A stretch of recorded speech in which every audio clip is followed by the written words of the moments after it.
National implications goes before the Supreme Court today. The High Court will hear arguments on whether states can... Good evening, and thanks for joining us tonight. I'm DeDe Cordell. And I'm Army Sergeant Michelle Johnson. We'll tell you about the transaction fees set to hit NATO customers starting this week. But first, we begin tonight with the latest in the war on terror. More attacks on police in Iraq. The latest round has killed at least 8 people. A neighborhood police chief in Baghdad was gunned down on his way to work along with his driver. And just across the Tigris River, a roadside bomb killed another policeman. In the southern oil city of Basra, insurgents attacked a police patrol with a bomb, injuring 1 civilian. Insurgents also damaged an oil pipeline in northern Iraq, halting exports to Turkey. The reconstruction of Iraq is happening at ever-increasing speed. That pace places greater and greater demands on supply lines used to keep this renewal moving forward. All supplies for the reconstruction effort are filtered through one main staging area. Army Sergeant Lisa Heiss gets the goods on the operation. The wholesale distribution center and staging area distributes equipment and supplies to support military forces and civil infrastructure for all of Iraq. All supplies come into the staging area and are inventoried and accounted for. Then they're moved to the distribution center to be held or repackaged and sent to any one of hundreds of projects underway around the country. School equipment, stickies, something as small as stickies, trash cans, lockers, desks, beds, linen, mattresses, you name it, boots, sneakers, everything that you would need to develop an organization from the ground up, we've got it here. Aside from the logistical aspect of this huge distribution network, there is more to be gained by the combined effort of the U.S. and Iraqi people working here. Our role out here is twofold. One, to do our job and to get back to our families, but at the same time, there's a need here. And what we want to try to do is, while we're doing this job of the logistics support, we also want to do some ambassadorship and get to know the Iraqis, and at the same time have the Iraqis get to know us. Not everything the Iraqis have acquired can be logged into a property book. They've picked up and taken ownership of our Western standards in terms of integrity, work ethic, and pride in what you do. For the men and women who work here, the reconstruction of Iraq is not only in the items that they deliver, it's in the relationships that they build. For AFN News, I'm Army Sergeant Lisa Heiss. The 2005 Alligator Conference is an annual NATO training seminar hosted by Naval Striking and Support Forces NATO. Airman First Class Sasha Schmidt tells us about how this conference brings nations together in order to discuss amphibious capabilities. The conference was a forum for amphibious and expeditionary warfare experts from Strike Force NATO MOU nations, Partnership for Peace, and other NATO nations to come together and talk about amphibious and expeditionary operations. This year's theme is Aspirations, Realities, and what we really are looking at in NATO's focus is transformation. And so we want to take those amphibious operations and expeditionary operations that we currently now train for, look at the current realities, where are we at, and then try to close the gap between where we're at and where we really want to go in NATO. Strike Force NATO originally started out with 8 MOU nations, and this year 2 Partnership for Peace nations, Sweden and Australia, have come together to be included in this learning environment. The overall goal is to get as many nations together with amphibious and expeditionary capabilities to discuss operations. Members from various nations split up into 4 syndicates to tackle a specific scenario. The scenarios were all different, with one theme in common: realities versus aspirations. Groups were asked to formulate plans they could realistically achieve versus those they might be capable of in the future. So what we do is bring the experts in, have them look at the real problems of how we're going to actually execute an amphibious operation in today's environment, from sea basing and other transformational concepts, and take that the next step so the decision makers have an idea of exactly where we want to go. A long-term goal of NATO's annual Alligator Conference is to encourage more nations to combine their knowledge and expertise in order to make positive changes to the way NATO does business regarding amphibious and expeditionary operations. With so many nations working together towards one common goal, NATO can expect many positive changes to policy in the future. Reporting from the 2005 NATO Annual Alligator Conference, I'm Airman First Class Sasha Schmidt, AFN News. The discovery of a World War II bomb forced thousands of residents to evacuate in Kaiserslautern, Germany. Airman Natalie Anderson tells us even after 6 decades, these explosive leftovers could still pack a wallop. So area officials took no chances and immediately put their emergency plan into action. Before building anything in Kaiserslautern, general contractors inspect the area. What they look for are bombs from World War II. 2 weeks ago, they found 2 World War II bombs near Kaiserslautern-Württemberg and parts of Lamschusburg. Finding a bomb isn't out of the ordinary, and city officials know how to keep their residents safe in this type of situation. Vorgeplant und läuft auch dann schon abgespult ab. Okay, and last year they found about 4 or 5 bombs like this, and now they have a certain routine with the bombs, and there's a certain routine and a sort of plan for the bomb, for the evacuation. Kaiserslautern's explosive ordnance disposal team evacuated an area around the bomb of about 1,500 meters in diameter. The bomb can explode and the pieces can throw all over the area, and so we have to evacuate the people. About 5,000 residents were evacuated. Some went to stay with relatives outside the area, and others were sent to the Kaiserslautern Technical University by bus. Today they are still finding remnants left behind from a war that ended 60 years ago, but making the removal of the bombs safe for the local community. Reporting from Kaiserslautern, Germany, I'm Airman Natalie Anderson, AFN News. We're going to take a short break now, but don't go away. When we come back, the Army's treatment of wounded soldiers on the battlefield may be going high-tech. We'll tell you about a new program to design robot doctors. Cool. Plus the new high-tech way parents are learning about what you are or are not doing at school. If you're not doing so well, it's a little more easy for parents to find out. Parents seem to love it. The kids, maybe not so much. The AFN Evening News continues in just a moment.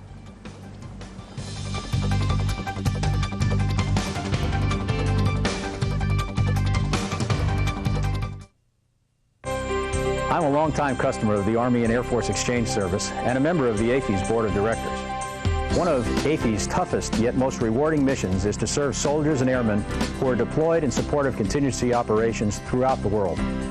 Currently, AFI's operates numerous exchanges within the OEF-OIF theater. In addition to these direct operations, more than 80 AFI's unit-run activities operate within Iraq. These stores are located at remote locations where no exchanges are available. AFI's also supports numerous rodeo operations to remote locations in an effort to reach out to as many troops as possible. This allows soldiers and airmen who normally would not have access to a store the opportunity to enjoy a little piece of home. AFI's truly does go where you go.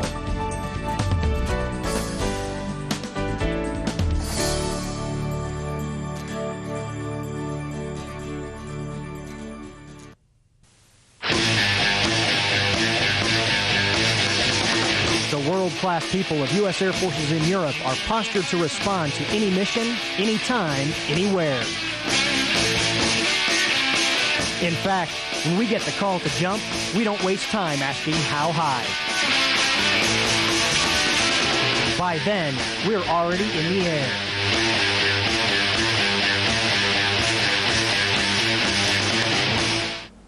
Seen in 56 countries across 5 time zones. You're watching the award-winning AFN Evening News. Real people, real news.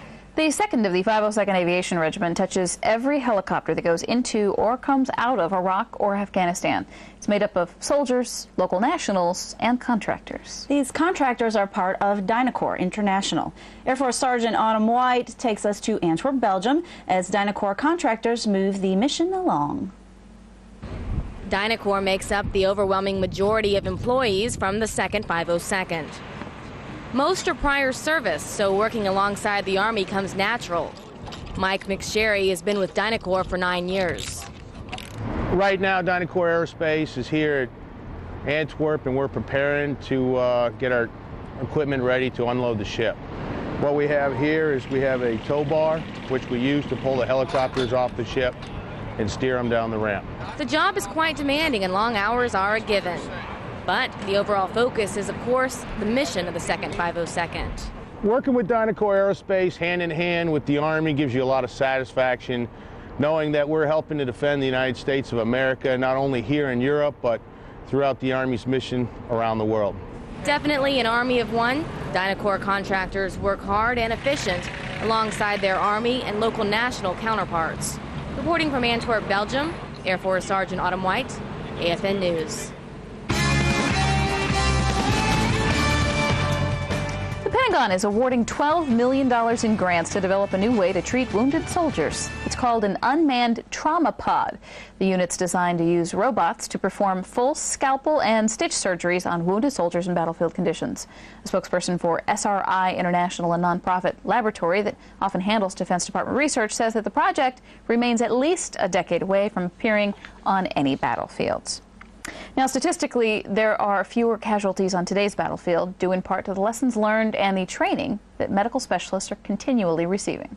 As Ken James reports from the Combat Maneuver Training Center in Germany, medics with the 1st Armored Division are getting better at their jobs with the unit's pre-deployment training. Roger, total. There have been some noticeable changes for 1st Armored Division medical personnel training at Hohenfels. Yeah, major changes. It's a whole entirely new field problem, CMTC is. As a medical specialist with the 47th Forward Support Battalion, Specialist Brian Hayden is seeing the train at CMTC become more geared toward the realities of what his unit should expect in their next deployment to Iraq. A lot of the injuries, the simulated injuries that we're seeing, the fact that we're in buildings instead of in tents, and other, little things. It's the little things that become the most important when the lives of soldiers are hanging in the balance on the battlefield. And in the field environment, the medical soldiers of the 47th are getting the authentic preparation that's needed to do the job. Doing it out in the field, we get a lot more of the medical aspect. We actually do our jobs in the medical profession a lot more out here, and we get a lot more of the medical training here than we do back in garrison. Which is exactly why the reality-based training 1st Armored Division soldiers are going through in the coming months has to be done. Vital in securing success for the nation's iron soldiers. In Hohenfels, Germany, Ken James, AFN News. As a result of changes in the commercial airline industry beginning April 1st, the Installation Commercial Travel Office, also known as SATO Travel, will increase the current transaction fee for each official and leisure travel booking from $15 to $49. That's for reservations made in person or by phone. Official travelers will be charged a $15 fee if they make their reservation online, while leisure travelers will be charged a $30 fee for internet reservations. The sheer pleasure of riding on the open road lures motorcyclists of all kinds, and if the weather continues to cooperate, plenty of you steel horse lovers will be anxious to mount up and head for the sunset. Army Sergeant Karry James tells us what you need to do and where to make your ride a safe one. With Old Man Winter loosening his grip on most of Europe, many motorcyclists are revving up their bikes for a long-awaited ride. But before they roll out onto the road, safety experts recommend they check out the machine's tires, fluid levels, lights, and the brakes. The first thing you want to do when you get out there and after you look at your equipment, just take it for a nice little ride about 200 to 300 feet and test your brakes to make sure they're working correctly. Because sometimes they build up a film over it when they sit over wintertime, and you want to make sure you get that film off your brake, off your caliper and off your rotor on your brakes. Riders should also go over their protective gear to make sure it's in good working order and in compliance with USER and USAFE safety regulations, especially if this is their first time riding on European roads. Well, there's a big difference between riding here in Germany and riding in the States. Of course, if you look at the Autobahn behind you, you'll see that the traffic flows pretty quickly. So you're a small silhouette when you're out there riding on the road compared to a car, which is a bigger silhouette. These items must be worn by both the driver and passenger. Over-the-ankle shoes, long pants, a long-sleeve shirt or jacket that is brightly colored for the daytime or reflective for nighttime driving, full-fingered gloves, shatterproof eye protection, and a Department of Transportation approved or European equivalent helmet properly fastened under the chin. Army Sergeant Karry James, AFN News. Well, last year, a quarter of all USERA POV traffic fatalities involved a motorcycle. Safety officials say that some of those could have been prevented with proper maintenance checks and wearing the right gear. Whether on two wheels or four, driving can be hazardous to your health or even deadly for your children if you don't buckle them in properly. Certainly can be. Safety instructors in Darmstadt, Germany say that an overwhelming majority of children are not strapped in right. There are so many factors that go into how a seat needs to go into a vehicle, and so many other variables in terms of the number of seats that are available, the number of different types of cars that are out there, that it's very difficult to properly install a seat into a vehicle, even with all the instructions that are there. The national statistics definitely show us that 80 to 90% of child passenger safety seats are misused or improperly installed. And speaking to parents around the community, I've found that there's a lot of confusion as to how to install a car seat. They have front-facing seats, rear-facing seats. Children in Germany need to be in booster seats. So with all the confusion, I figured if we can get a course started down here, train our local people, and then we will go ahead and look at it, get it installed properly, teach them how to install it, so that hopefully in the future they'll install it properly themselves. Well, your local wellness center can help you find a safety seat course for yourself. And it's very important, actually. On my second child, I found out I was doing it all wrong. All wrong. A lot of people do. It is a simple equation. Teacher grade books online equals instant access to your child's test scores. It's the new computer craze, popular with parents and dreaded by some students. Michelle Michael reports. There's a test. With the click of a mouse, the PC can tell you all the A's, B's, and C's, even the failing F's. Dennis Osborne at Mannheim Middle School is part of the growing number of teachers giving parents more frequent updates on academic progress via the internet. Now that we are able to do this at a touch of a button, we can do it weekly if we wanted to. Those weekly updates can seem daunting to students like Katie Haas. I'm supposed to do my homework, but half the time I don't get it done. If Annalise Grant did the grading, she'd fail the web reports. If you're not doing so well, it's a little more easy for parents to find out. According to teachers, parents finding out grades so quickly means they can be more involved even if they miss parent-teacher meetings, or like Beth Grant, who has a hectic schedule. I do miss maybe face-to-face or phone communication, but this is just so convenient. And more up-to-date than the old-school paper trail. I think it is great. It allows me to keep up with my daughter's progress on a weekly basis. And those 4-week paper progress reports that sometimes didn't make it home to the Henson parents. I'm kind of like messy, so taking it home is actually like really hard for me because like I might lose it in my binder or something. Students are no longer to blame for losing their grades, but according to Dennis Osborne, they haven't lost their creativity for making excuses like the dog ate my homework. Yeah, they're new ones. The printer's down. Well, excuses are up. So are grades, according to teachers, and parental involvement is improving too. All in apparent credit to computer technology. Michelle Michael, AFN News, Mannheim. Teachers like Dennis Osborne say web grades also are convenient for deployed parents. They can now keep up with their child's progress from almost anywhere in the world. It's time now for some of our affiliates to switch over to local programming, but when we come back, spelling their way to success. Kids in Dodd schools take on the alphabet. Plus, instead of singing the Itsy Bitsy Spider, these kids are singing to the tune of their host country's language. I believe it. Whoops, I believe it. The advantages of enrolling your toddler in a European school. Those stories are just ahead. Stick around.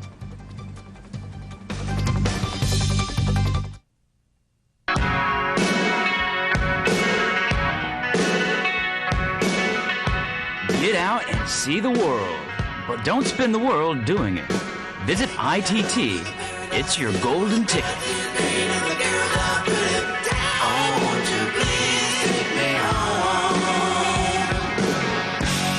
Stop in at your information, tickets, and travel office, and they'll hook you up with the trip of a lifetime.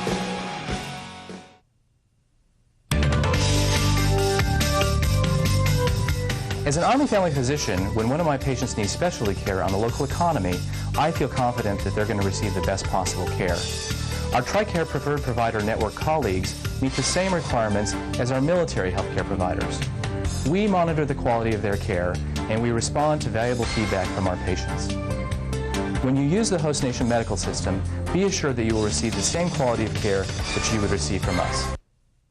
The Morning News Watch team works hard to ensure you get the most up-to-date news from around the world before 9 a.m. It's 6 o'clock Central European Time, and this is... Tune in every weekday to the Power Network between 6 and 9 for the AFN. 26 years, the Pope has skipped the Monday appearance. The pontiff did appear for a silent Easter blessing yesterday from his window over St. Peter. Real people, real news.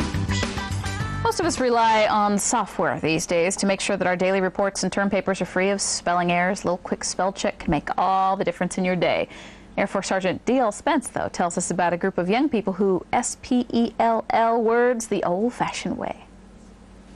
Orthodontic. More than 40 3rd through 8th graders from as far away as Spain, Belgium, and Italy participated in the event after winning their local spelling contest. As words that would be a challenge for most adults flew back and forth, Ethology. The children seemed cool and focused throughout the contest. I know we get more nervous, and I think their parents get more nervous than the children themselves. For them, it's a natural thing almost. I think they're out there to have the fun, and yes, they're gaining some knowledge, but I think it is more fun. I'm not sure they really see it as a competition yet. Of course you want to do well, but I really think it's a lot of fun, and hopefully it is. Competition was fierce among the junior wordsmiths, but 13-year-old Kevin Lau from Schweinfurt Middle School decided the contest with the word Appellate. A-P-P-E-L-L-A-T-E. Appellate. That is correct. As the European Spelling Bee champion, Calvin will represent the European Department of Defense schools in the 78th annual Scripps Howard National Spelling Bee in Washington, D.C. in May. Reporting from Vogelway, I'm Air Force Sergeant D.L. Spence, AFN News. I would have added an extra A in that word. I wouldn't even have tried. As if English weren't difficult enough, learning an entirely new language is challenging for even the smartest of us. Airman Christy Byers tells us how kids in Spangdahlem, Germany, have an advantage in learning a foreign tongue. It's called Immersion. The German kindergarten in Binsfeld visited Spangdahlem Elementary School. 15 American students walked the halls as visitors that day. They are students of the German kindergarten and blended right in. Catherine Banks enrolled her son Alex into the school because she wants him to experience the German culture firsthand. We thought it'd be a great opportunity for him to learn German. And I love to listen to him sing his German songs, and when he's sitting and playing, he just starts singing in German. So I believe it. Oops, I believe it. Mary Stevens' daughter Monica is in Alex's class. She agrees that there are many benefits to living like the locals. My train of thought was she's a little too young to grasp the fact that we're in Europe and not everybody from the States gets to come and visit Europe. So I figured in order for her to take something away from this experience, that to immerse her in the culture would be the best thing to do. Both moms echoed the same sentiment. I'd like to say that if you have a chance to put a child into a German school or into another country's school, that I would take it. Alex and Monica are fluent in German. There is a waiting list to enroll your child in the school, and the Germans do have priority. Airman First Class Christy Byers, AFN News, Spangdahlem Air Base, Germany. Man, that looks challenging. Looks fun, though. Some of our affiliates are switching over to local programming now, but up next, just how fit are you really? Very fit, thank you very much. We'll check out a test that brings new meaning to the term survival of the fittest. Stay with us. More real people, real news.